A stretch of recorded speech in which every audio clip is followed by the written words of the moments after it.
2026년 초, 중동의 정세는 단순한 긴장을 넘어선 초임계 상태에 도달했습니다. 인도양의 거친 파도를 가르며 거대한 강철의 산맥이 이동하고 있습니다. 그것은 단순한 선박의 행렬이 아닙니다. 미국이 전 세계에 투사할 수 있는 가장 강력한 군사적 메시지이자 필요하다면 한 국가의 정권을 지도상에서 완전히 지워버릴 수 있는 파괴력을 지닌 실체, 바로 USS 에이브러햄 링컨 항공모함 타격단입니다.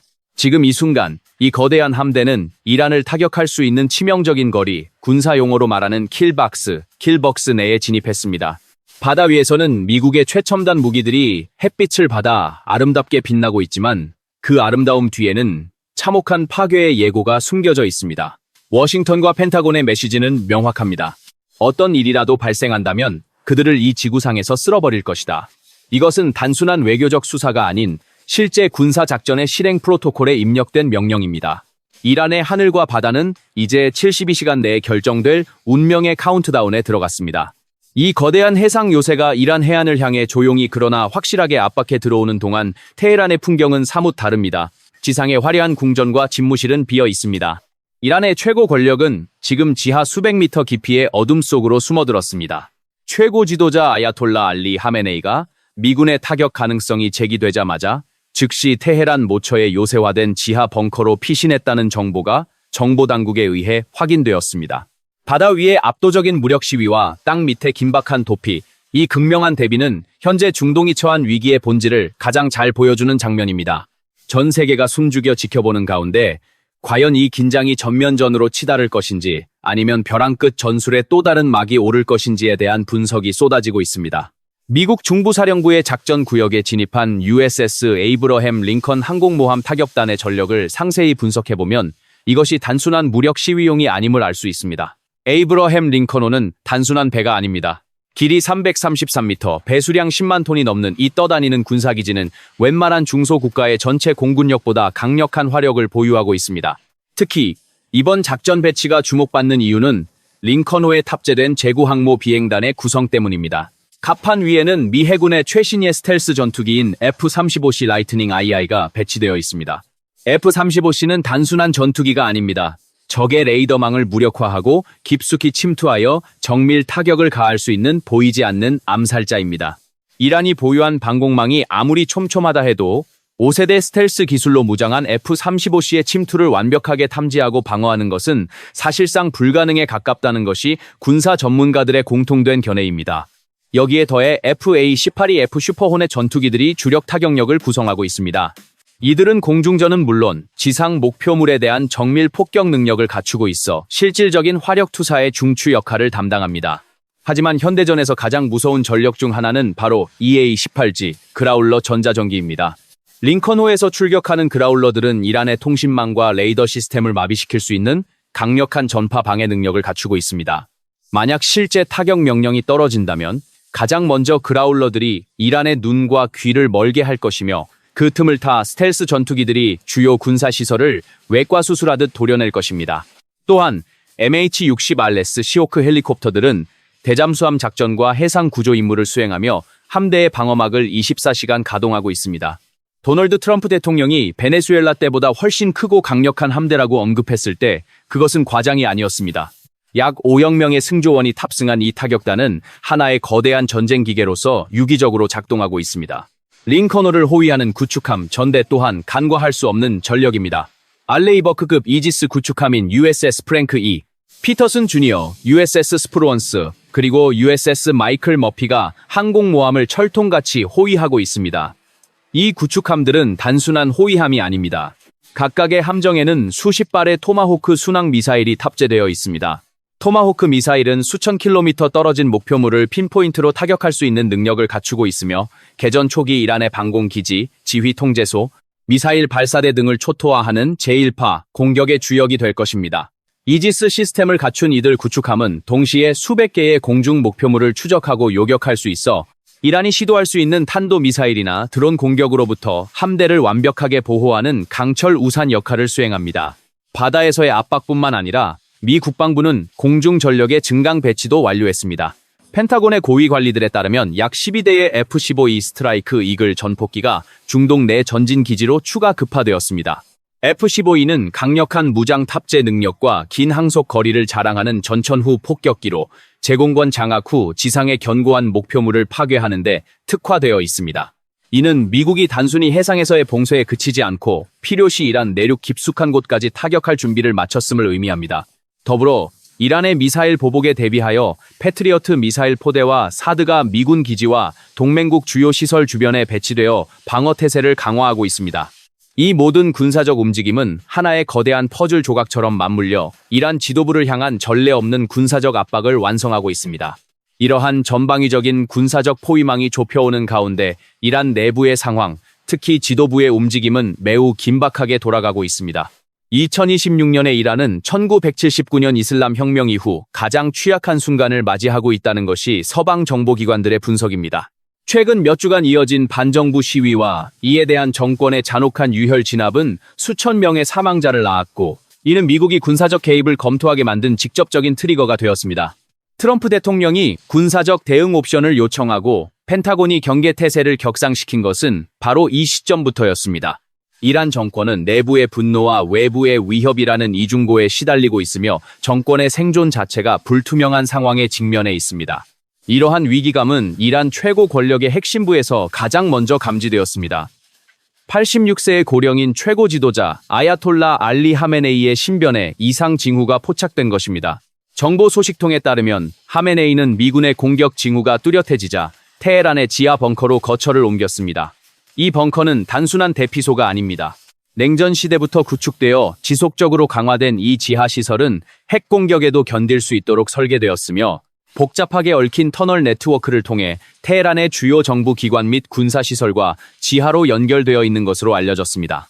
이곳은 외부와의 물리적 단절을 유지하면서도 암호화된 통신선을 통해 군대를 지휘할 수 있는 지하의 펜타곤과 같은 곳입니다.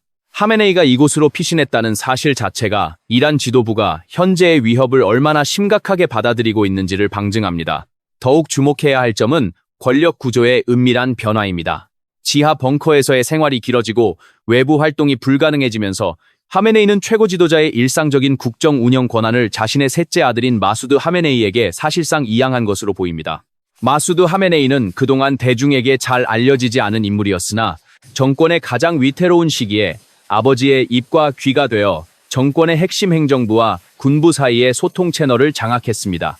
이는 이란 정권 내부에서도 비상사태가 선포되었음을 의미하며 권력의 중심이 공식적인 위계 질서보다 혈연에 기반한 비상통치체제로 전환되었음을 시사합니다. 지난 6월 이스라엘과의 12일 전쟁 당시에도 하메네이는 지하로 피신한 전력이 있습니다. 당시 이스라엘의 정보기관은 하메네이가 조언을 구하던 이란의 고위 안보 결정권자들을 정밀 타격으로 제거해버렸습니다.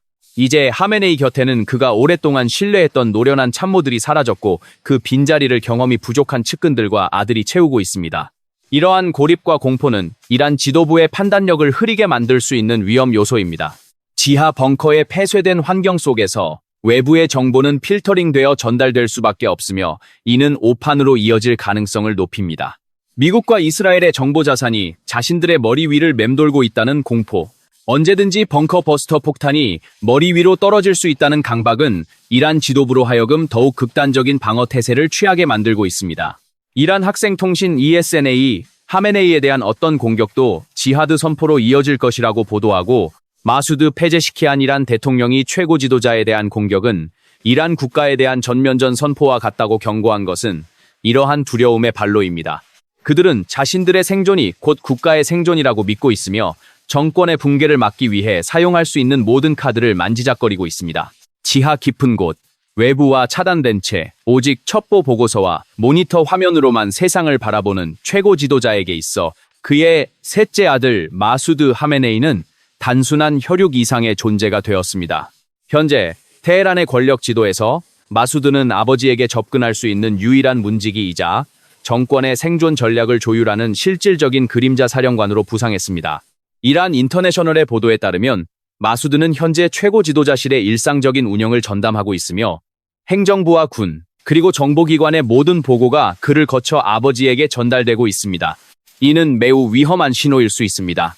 과거 하메네이가 의존했던 노련한 안보 보좌관들과 군사 전략가들이 지난 6월 이스라엘과의 충돌 과정에서 대거 제거되거나 숙청되었기 때문입니다. 이스라엘의 저명한 군사분석가론 베니샤이가 지적했듯 하메네이는 현재 그가 가장 신뢰했던 안보 의사결정의 핵심 계층을 잃어버린 상태입니다.